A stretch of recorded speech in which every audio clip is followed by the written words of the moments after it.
예배를 예배답게 여기지 못하는 가정 가운데 어떠한 일이 일어나는지 오늘 2장은 계속해서 반복하고 있습니다. 다시 한번 좀 짚어드리겠습니다. 2장 17절을 보면 이 소년들의 죄가 여호와 앞에 심히 크면 그들이 여호와의 제사를 멸시함이었더라 라고 기록되고 있습니다. 그런데 오늘 우리가 읽은 본문 30절에는 뭐라고 이야기하죠? 나를 존중히 여기는 자를 내가 존중히 여기고 나를 멸시하는 자를 내가 경멸하리라. 하나님께서 우리의 대를 끊어버리시겠다라고 이야기하고 있습니다. 믿음의 대만을 이야기하는 것이 아니라 보이는 대도 끊어버리겠다라고 이야기하는 것이죠. 더 이상 노인이 없겠다라고 이야기하고 있습니다. 다 죽어버리기 때문에 노인이 없다라고 이야기하는 겁니다. 거기다 나아가서 홈리와 비느하스의 실명을 거론하시면서 네 두 아들을 내가 결단코 죽이고야 말겠다라고 이야기를 하고 있습니다. 도대체 여호와를 멸시하는 죄가 어떤 것인지 우리가 몇 가지 본문을 2장 전체적으로 살펴보도록 하겠습니다. 첫 번째로 어제 이야기 드렸던 대로 2장 13절 14절을 보면은 이 예배에 대해서 욕심을 갖고 있는 예배자의 모습입니다. 내가 어떻게 하면은 더 잘 뜯어낼 것인지를 고민하는 삶, 내가 어떻게 하면은 하나님으로부터 사람으로부터 더 잘 갉아낼 것을, 긁어낼 것을 고민하는 예배자의 모습. 그래서 갈고리를 갖고 있다라는 것도 그 문제가 될 수 있는데, 원래 하나님이 원한 부위를 긁어내는 정도로 갈고리를 써야 되는데 3살 된 갈고리, 날이 3개인 갈고리를 사용함으로써 어떻게든 많이 긁어 모으려는 탐욕의 모습, 그리고 이 탐욕의 모습이 그냥 나에게만 해당되는 것이 아니라 이 그릇의 종류를 4개나 기록함으로써 큰 거 작은 거 가리지 않고 어떻게든 뜯어내고야만 말겠다, 어떻게든 내가 이 예배를 통해서 내 먹고 살 길만 구하면 되지, 다른 사람이 이 예배를 통해서 어떻게 은혜를 받고 은혜를 누리고 죄사함의 축복을 누리는지는 전혀 중요하게 여기지 않는 자기중심적인 예배자의 모습이 첫 번째 타락한 멸시의 모습이었고, 두 번째를 보면은 15절에 보면은 그가 내게 삶은 고기를 원하지 아니하고 날 것을 원하신다 하다가 라고 이야기를 하고 있습니다. 그러니까 하나님께서 삶은 고기를 명하라고 명령했는데 솔직히 고기가 삶아서 먹는 것보다 구워서 먹는 게 더 맛있지 않습니까? 그러니까 자기 입맛에 맞는 그 음식을 먹기 위해서 하나님의 말씀을 왜곡하는 모습을 보인다라는 거죠. 그래서 하나님을 멸시하는 사람은 두 번째 측면이 하나님의 말씀을 자기 입맛에 맞게 변형시켜서 자기의 입맛에 좋은 예배를 드리려고 노력하는 모습을 보인다라는 것입니다. 자기 취향에 맞게 말씀까지도 변형하고, 세 번째로는 16절에 보면 내가 억지로 빼앗으리라 하였으니 라고 이야기를 하고 있습니다. 그러니까 자기의 은밀한 죄가 간접적으로는 그 탐욕이 3살 갈고리를 가지고 긁어대는 것, 그래서 내가 탐욕적인 게 아니라 그 당시 관습이 이랬잖아, 우리 예배 원래 이렇게 다들 드리고 있잖아 라고 이야기를 하면서 은밀하게 탐욕으로 예배를 드리는 모습도 있고, 또 노골적으로 말씀을 왜곡하면서 나한테 잘해줘야 돼, 나한테 더 줘야 돼, 내가 더 좋은 예배가 드려져야 돼, 니네의 죄는 알 바 모르겠고 내가 좋아야 돼 라고 노골적인 탐욕의 모습을 보여주고 있는데 여기에 폭력성까지 띈다라는 것입니다. 누군가가 저에게 목사님 그거는 조금 아니지 않아요? 라고 이야기를 할 때 발끈한다라는 겁니다. 그래서 그냥 목사가 얘기하면 좀 들어 라고 이야기를 하는 모습이 제 모습 가운데 있다면 그거는 제가 이 엘리의 아들들의 길을 걸어가고 있는 것이겠죠. 부모로서 아이들에게 예배를 가르치는 것이 마땅합니다. 근데 그 아이들에게 예배를 가르치면서 사실은 정작 부모는 부모가 드리고 싶은 모습, 부모가 얻어내고 싶은 모습을 예배 가운데 자꾸 조종하려고 하는 모습들이 있을 수도 있다라는 거죠.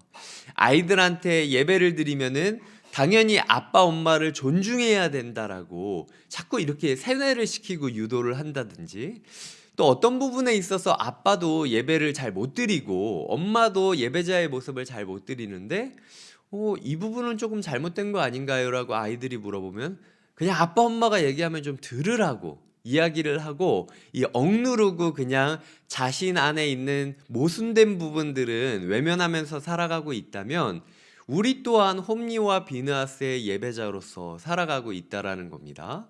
이 첫 번째로 제가 이 세 가지를 이야기 드렸습니다. 이 세 가지는 모두 예배의 부분, 하나님과의 관계 부분에서 하나님을 멸시하는 모습들이 자연스럽게 드러나게 된다라고 이야기 드리는 거죠. 오늘 읽은 본문 보면 22절에서 네 번째 부분이 등장합니다. 이 홈리와 비느하스가 회막문에서 수종드는 여인들과 동침하였다라고 이야기를 하고 있죠.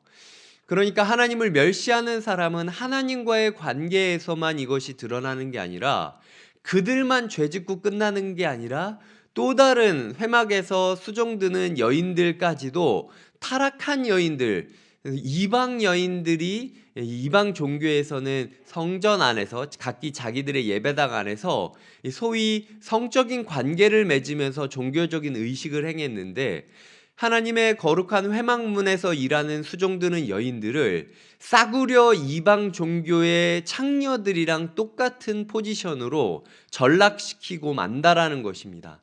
나만 잘하고 나만 못하고 이 문제가 아니라 나의 죄가 나와 함께하는 사람들까지도 타락시킨다라는 것을 보여주고 있는 것이죠.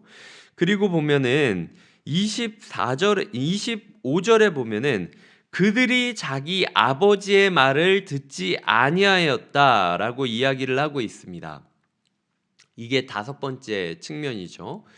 그들이 아버지와 아들과의 관계, 가장 가깝고 가장 정상적이어야 될 기본적인 관계마저도 깨트리게 되는 모습을 보여주고 있다라는 겁니다. 그러니까 이 사람 사이에서도 여호와를 멸시하는 자는 자연스럽게 자기뿐만 아니라 다른 사람들을 타락시키는 타락의 전파자가 되고, 그리고 나아가서 소통을 하지 못하는 단절자, 벽을 쌓고 지내는, 자기만 아는, 자기 말만 생각하고 있는 소통의 단절자로서의 모습을 보여준다라는 것이죠. 그리하여 마지막에 어떻게 됩니까? 24절에 너희가 여호와의 백성으로 범죄하게 하는도다.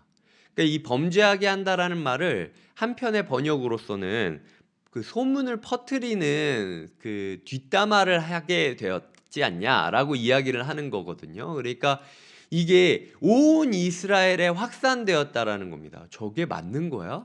저건 아닌 것 같은데라고 이 여호와의 제사장을 뒤에서 수근수근거리고 뒷담화하게 만들면서 그들의 죄가 개인적인 죄로 끝나는 게 아니라 온 이스라엘이 예배를 소홀히 여기게 만들고 예배를 예배답지 못하게 드려지게 만드는 그 결과를 낳게 된다라는 거죠.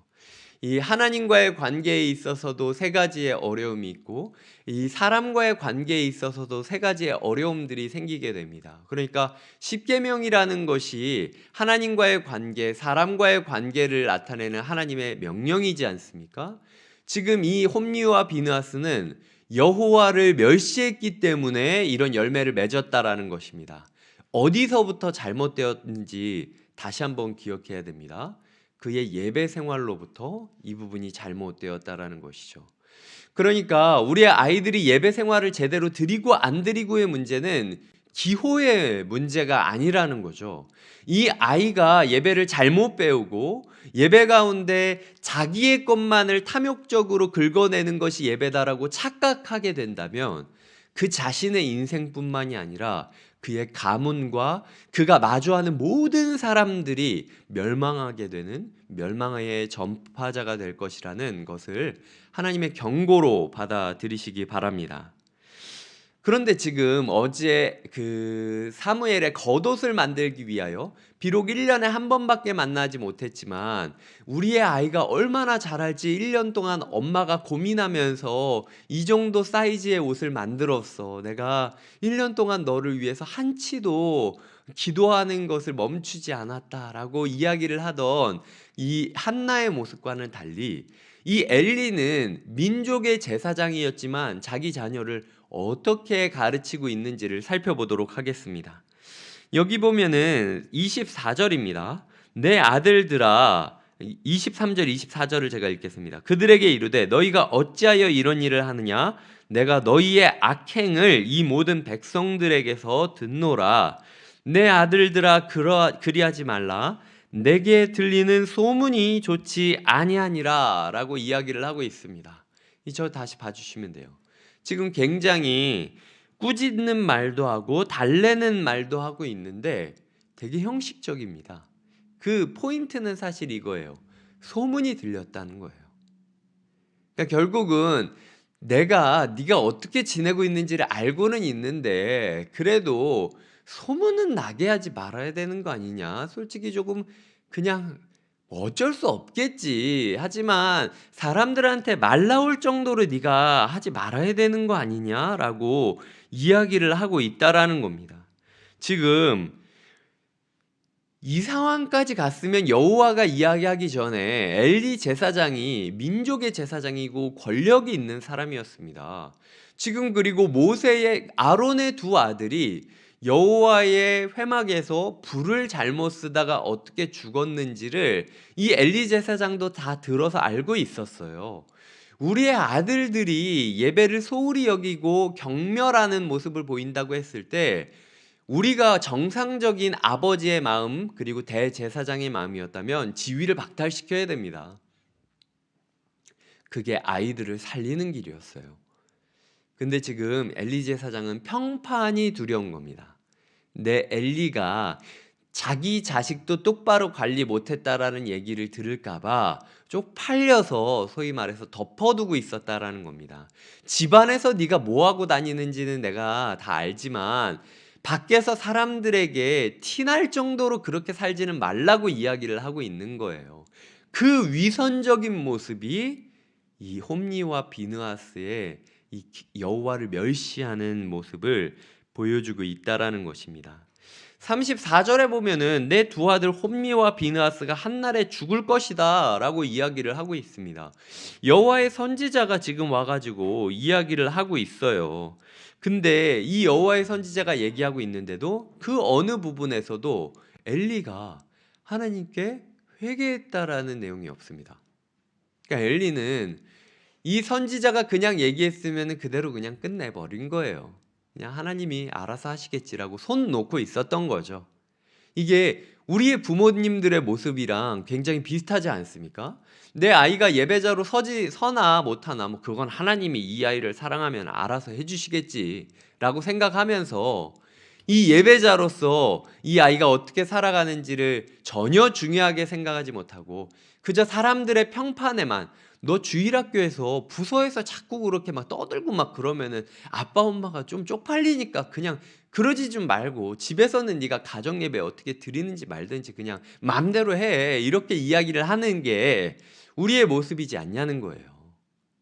근데 이 모습 가운데는 사실 어떤 중심이 있냐면 솔직히 보면은 29절에 보면은 너희는 어찌하여 내가 내 처소에서 명령한 내 재물과 예물을 밟으며 내 아들들을 나보다 더 중히 여겨 라는 부분이 있다라는 거죠. 그러니까 솔직히 엘리가 홈리와 비느하스를 사랑하지 않았다라는 게 아닙니다.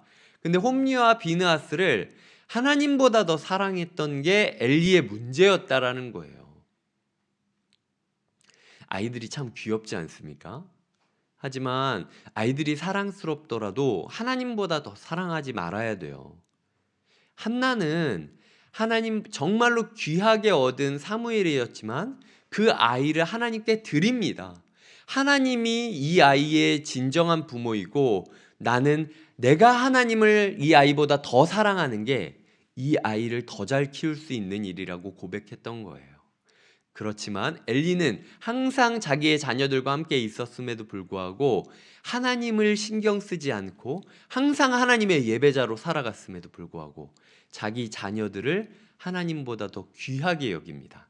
내가 이 아이들을 제사장에서 쳐내면 이 아이가 평생 동안 얼마나 수치스러워하면서 사람들에게 손가락질 당하면서 살아갈까를 더 고민했던 거예요. 말씀을 맺겠습니다. 반복해서 본문은 사무엘이 잘하고 있다라고 이야기를 하고 있어요. 2장 21절에도 이 아이 사무엘은 여호와 앞에서 잘하고 있다라고 이야기하고 2장 26절에도 아이 사무엘이 점점 자라매 여호와와 사람들에게 은총을 더욱 받더라라고 이야기를 하고 있습니다. 그리고 나중에 3장 19절을 보면 사무엘이 자라매 여호와께서 그와 함께 계셔서 그의 말이 하나도 땅에 떨어지지 않게 하시니 라고 이야기하고 있습니다. 우리의 아이들이 영적으로 자라고 그리고 하나님 앞에 서고 사람들에게 사랑을 받고 은총을 받으며 그의 말이 하나도 떨어지지 않는 자녀가 되길 원하십니까? 그러면 하나님보다 아이들을 더 사랑하면 안 돼요. 아이들이 하나님을 멸시하게 만들어서는 안 됩니다.